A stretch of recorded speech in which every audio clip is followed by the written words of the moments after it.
Right, we're looking at trial and improvement. Now that basically means you're going to try some numbers, try some numbers and see what the answer is and then improve your next try. Okay, that's where it all comes from.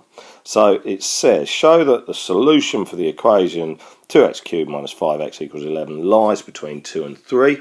Right, now that means we've got to try 2. Oh, we've got to try 3. Now the answer for 2 will be below 11, the answer for 3 will be above 11, I would suggest. Okay, so I type, what is it? It's 2 times 2 cubed minus 5 times 2, and I get 6, so that's small. Okay, now when I do the same with 3, so I'm just going through and deleting the 2 on my calculator, I get 39. Right, which is obviously far too large. So therefore, what I'm going to try now, often you'll try 2.5, so I will try 2.5, even though I have a feeling it's going to be a lot lower than that.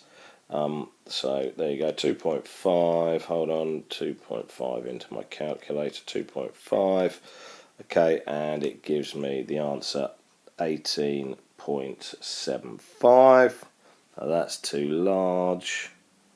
Okay, so I'm going to go 2.3 this time. Okay, which is 2.3. Right, basically this is just number crunching. I mean, there's no massive science to it, has to be said. 12.834. Again, that's large.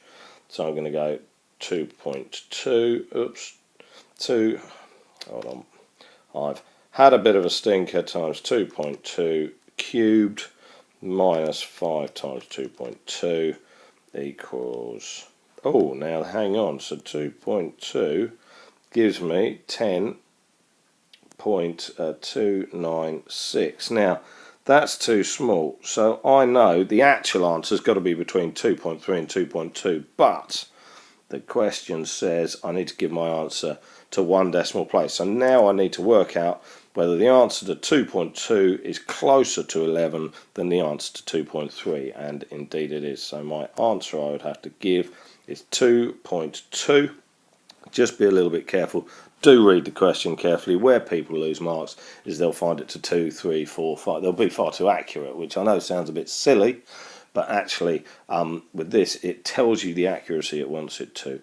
So you've just got to be a little bit savvy there. Read the question a couple of times.